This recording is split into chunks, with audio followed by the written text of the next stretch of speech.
heritage, family, elegance, pride. In Pineville, a small community in southeastern Kentucky, these words echo between the mountains surrounding this walled city, telling the story of generations of people and the traditions that lie within. The most significant story, that of the Kentucky Mount Laurel Festival. During Memorial Day weekend each year, the community welcomes people from all corners of the state and nation as Pineville plays host to the longest continually running festival in Kentucky. It's this festival, and particularly the hospitality, traditions, and communal effort that accompanies it that makes this place so unique. Well, the festival's always been a big part of Pineville, and of course it continues to be so. It's one thing I think the city and its town people are very proud of. It's the longest continuous running festival in the state, and that's something that we boast about a little bit, and we're very proud of that to be able to have a festival that has continued to run since 1931, I think it was, and we took I think a few years off there for the World War II, and then we took a year off for COVID. So other than that, it's been a continuous festival the whole time. So it's a big boost to the community and the town and the merchants and stuff. So we're very proud of the festival. The Mountain Laurel Festival is a special tradition that brings together people in Pineville, in the county, but also brings so many people home. It brings in accomplished young women from all over Kentucky to celebrate what they're doing, to celebrate the causes that they champion. But I think the best part of it is the memories that it creates for the families that are there, both those of the contestants, but also in the community itself. Story tradition, bringing together high school students, local high school students, and college students from across the state. I think that's a remarkable experience. The rich history dating back to the first festival in 1931. The hard work, the commitment, and the true, genuine hospitality. That all makes the festival special to me and to many people that come and that return each year. It's just a community, countywide, citywide effort, and a regional effort. I look at some of the folks from that we see every single year from the director base. Some of those directors are gone, and I think the beauty of the Mount Laurel Festival is everybody is just equal when it comes to an opportunity to come down here and showcase your high school or your college or your family. Meaning, there's not a big agenda except please come back next year. The festival began in 1931 as a way to memorialize and honor Dr. Thomas Walker, the most significant frontiersman to walk through the Cumberland Gap into Kentucky. In its first years, the KMLF was held just outside the city limits and consisted of a beauty pageant, a concert, speeches, tours of the area, and a dance. One of the earliest additions was the parade. One year, we had a conservation club here. It was headed up by a conservation officer named Bill McCarty. And Bill wanted to have a float in the parade. And I was maybe 13 years old. And I went out to the McCarty farm, which is about where Wasiota Winds is, the golf course, and drove a tractor into town. Well, for a 13-year-old to drive a tractor, that was a big deal. Well, Bill made arrangements for a flatbed trailer to be hooked to that tractor. And he had a tank full of big fish. And then he had another little tank that had snakes in it. And then he had skinned off a skinny tree and had a raccoon sitting on the top.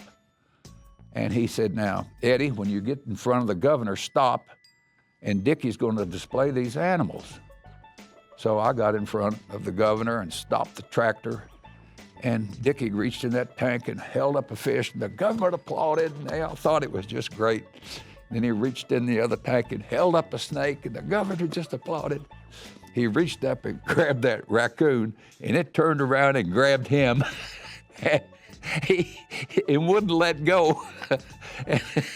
And he finally got himself extricated from the raccoon. The raccoon was chained to the top of the tree, and it was hanging there with its tongue hung out. And it finally crawled back up to the top of the skinny tree, but And Bill McCarty said, let's move this on.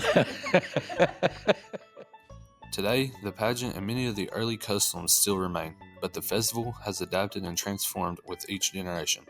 Now, the festival holds something for everyone, a carnival for the kids and the kids at heart. Live music on multiple stages, elegant lunches and receptions, coronations and balls. What hasn't changed though is the pride and hospitality that pours out from every crevice of this tiny town during that last weekend in May. That hospitality and cooperative effort of the community manifests itself in many ways before, during, and after the festival. For instance, the Queen candidates and their escorts, who are all chosen from the various colleges throughout Kentucky, are housed by local families. Year after year, people in Pineville open their homes to complete strangers, take them in for the entire weekend, providing for their needs and ensuring their Camel Life experience is as close to perfect as possible. Hospitality is a Southern thing, and that's what we're known for, is opening our homes and being good to people and feeding people and that whole thing. And I think that's what makes our festival unique, is the fact that our town opens our homes to these people coming from out of town and coming from all the colleges around.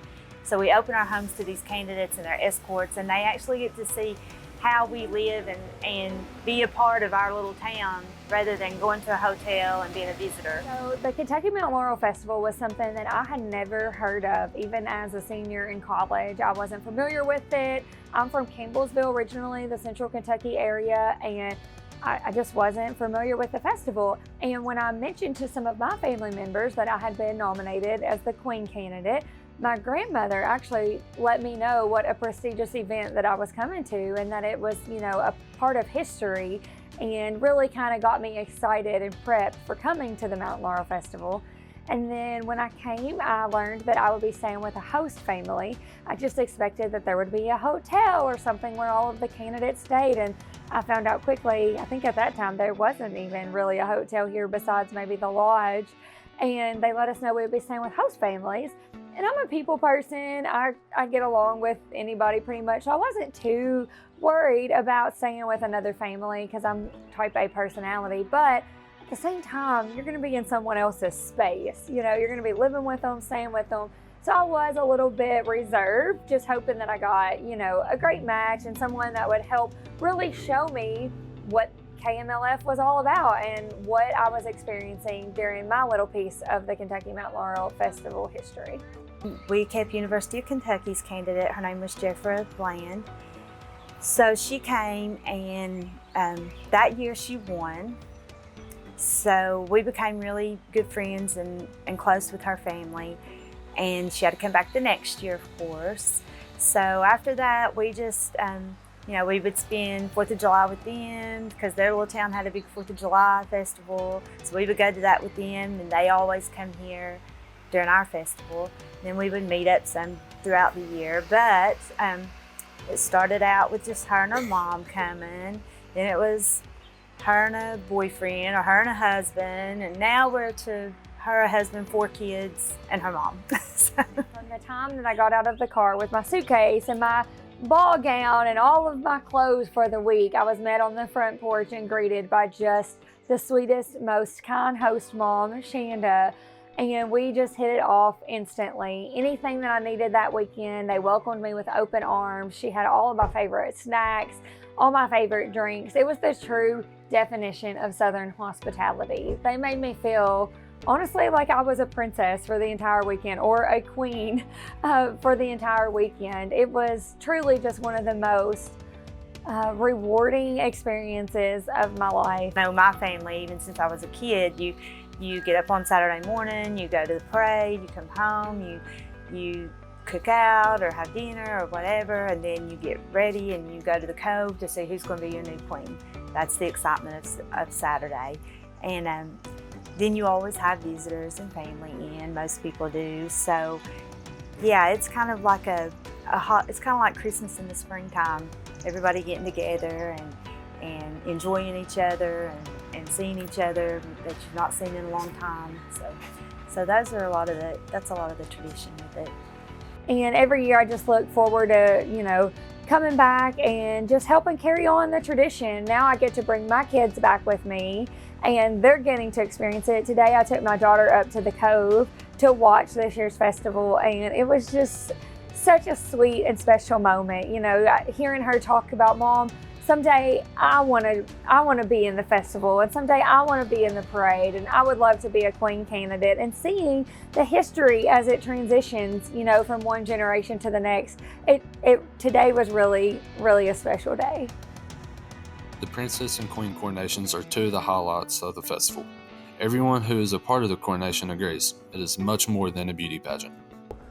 I think what makes the Princess coronation different than a lot of other pageants is that these young people are really able to put on display their full personalities, the full gamut of what they really have to offer. I mean, these folks, these young ladies, they're under a lot of scrutiny. It's certainly more pressure than I would have signed up for at 17, 18 years old.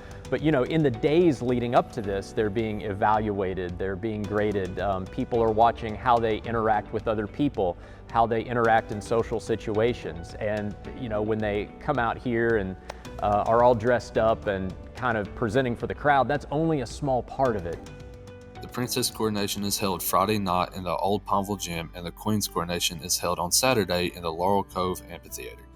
The Queen candidates walk the rock staircase down to the cove and curtsy for the governor in front of the reflection pool, one of the most beautiful traditions of the festival, and one every Queen candidate cherishes. The people of Pineville, it just made it so special. I remember how they just rolled out the red carpet for all these college kids, and they came in town to go to teas and parties. They opened their homes to us. Everyone just gracious and happy to see us and welcoming us like we had been around for, our whole lives. In the process of me getting ready with them putting the cape and all that stuff on me, somehow my earring broke or I lost it, something like that. And so the candidate from Lindsey Wilson took her earrings off and gave them to me because she said, you cannot take pictures without earrings. So that was some of the camaraderie that we were together with all the candidates. They didn't care. They wanted the best foot forward for the festival and for us. So that was what made it a different kind of pageant as well, is everybody was looking out for each other. After they crowned us and it was ending, they make everybody sing My Old Kentucky Home. That was just like, I'd finally got to sit down and was looking at everybody, and I was like, oh my gosh, I really won. And then everybody started singing My Old Kentucky Home. And it almost made me emotional because I love where I'm from, I love southeastern Kentucky, and the fact that this is such a rich tradition and it's something that, is really respected in our area. That part was very magical to me, just to be I get to represent the best parts about where I'm from in Kentucky, and I was very thankful for that. Every person in the town has a role to play, from the first grade boys who carry the Queen's train to the individual who handcrafts the crown made of Mount Laurel picked from the hills that surrounds the town using only the instructions that have been passed down orally for generations. This festival and the traditions inherent within it wouldn't be possible without the entire community.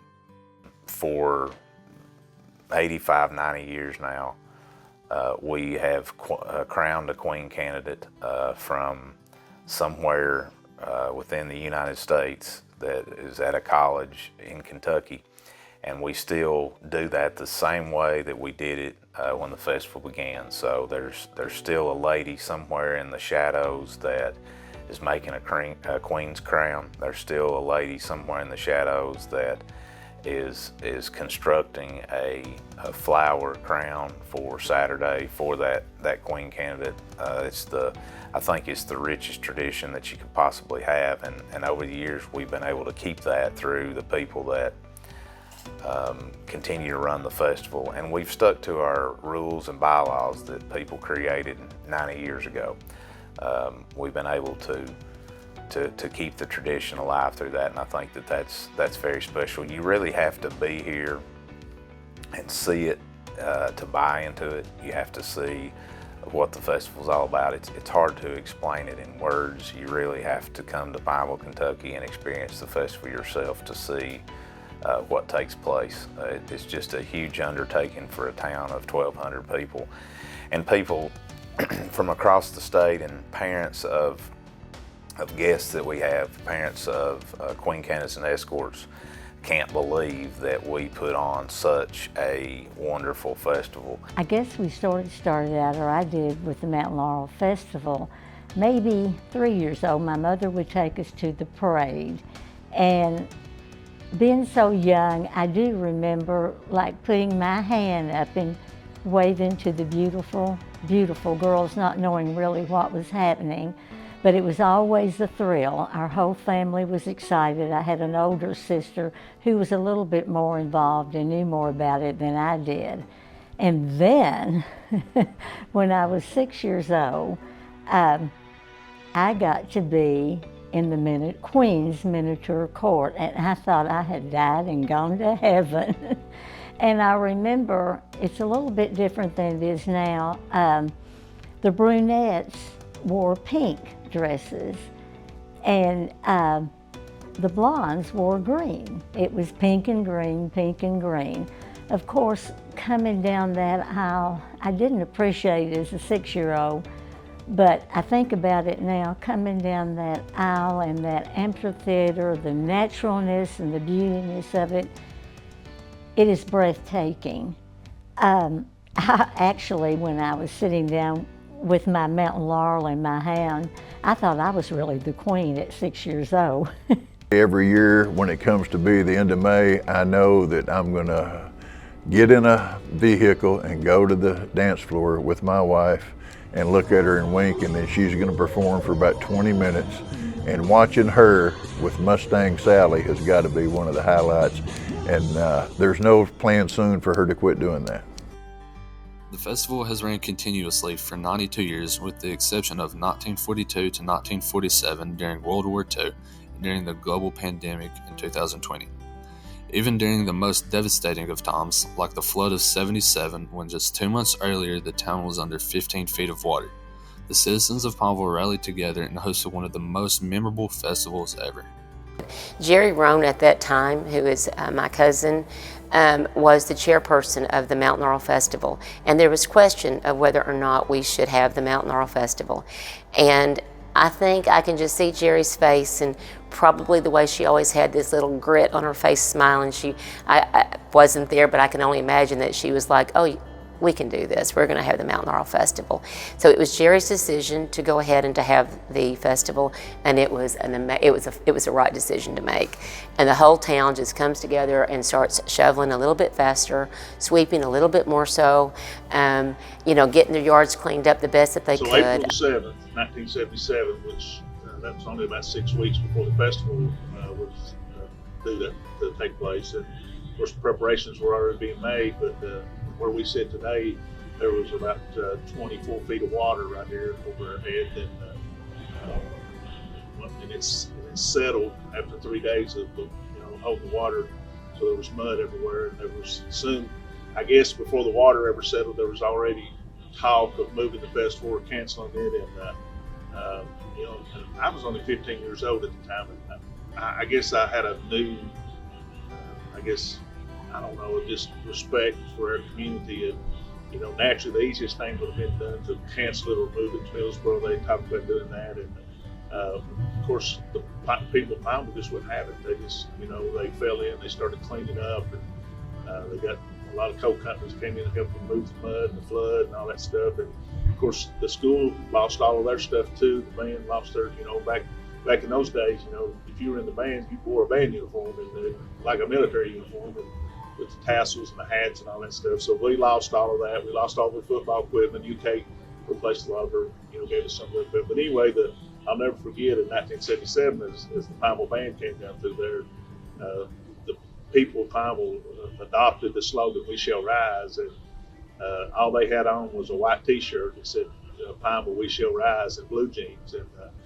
there was a lady there that made a donation. I think, I want to say it was somewhere around $100,000 that year, and bought new uniforms, new band equipment, everything for the school and the band members. So that's one of the things that really sticks out to me about the '77 flood.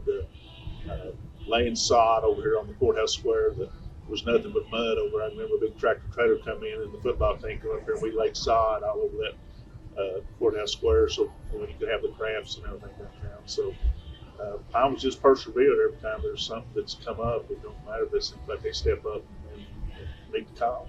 For the people that live here, the KMLF is part of who they are. It's ingrained into the fiber of their DNA and is a part of the collective heritage that they pass down from generation to generation.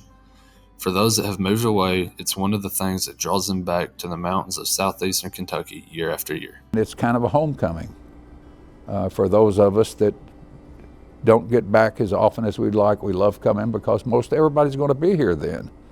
And I think that gives it a special touch. Today, when we were driving here, looking at the magnificent mountains and not really realizing what a treasure that we have here in Pineville, Kentucky. So much to offer. I always say to everybody, I've traveled the world pretty much, and I'll run into people and they'll go, well, where'd you grow up? And I'll say, Pineville, Kentucky. And they'll say, well, without them even asking, I get, have you ever heard of the Kentucky Mountain Laurel Festival? Having moved away for many years, in 2008, our oldest daughter, Kimberly, she had the opportunity to represent Georgetown College as a Queen candidate in the festival. And so we were so excited to return, and that year we were very blessed and she was named Festival Queen. And then in 2012, our youngest daughter, Jamie, she also had the opportunity to represent Georgetown College in the Kentucky Mountain Laurel Festival. And she too was named the 2012 Festival Queen. So I guess you could say we have sister queens in our family, and it goes a little bit farther than that even. After my daughter was named Queen, we continued to return to the festival each year. So in 2009, there was a young escort. His name was Kent Chandler. He escorted the Queen candidate from Murray State.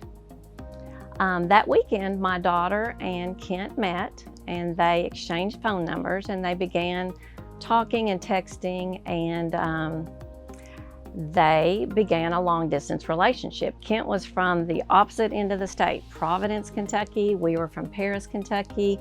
The distance was 3.5 hours. Later on, they both attended law school within an hour and a half to 2 hours from each other, and the relationship grew. They were married, and they now have a son, Beckham.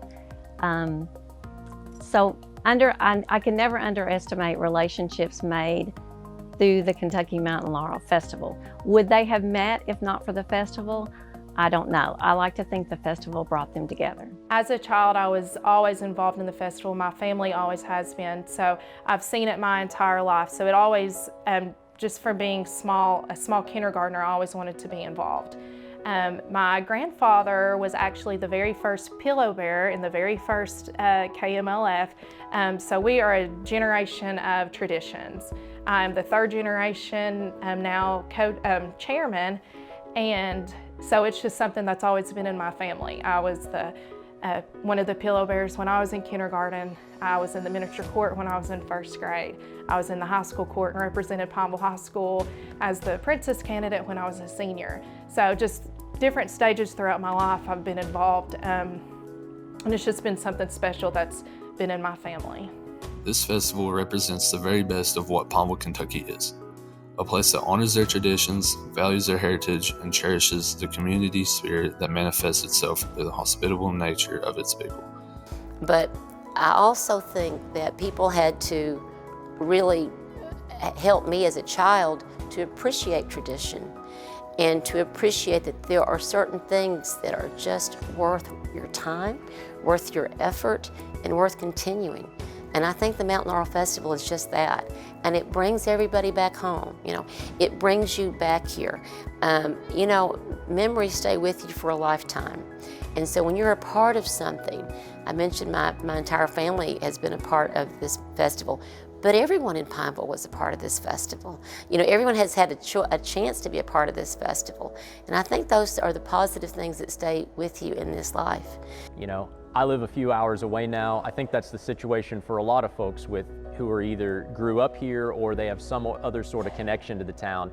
They move away, but this is sort of the common thread. This is the one weekend a year where everyone kind of comes back together to coalesce, you see old friends, you make new friends, and it's, I guess, like a big family reunion with a whole bunch of different last names, but it's the Mountain Laurel family. And to get to see those folks every year that you just don't get to see the rest of the year, and to get to, and to be able to honor the traditions that this festival has established, you know, for so long now, and to share it with those people, I think is the most special part of the festival.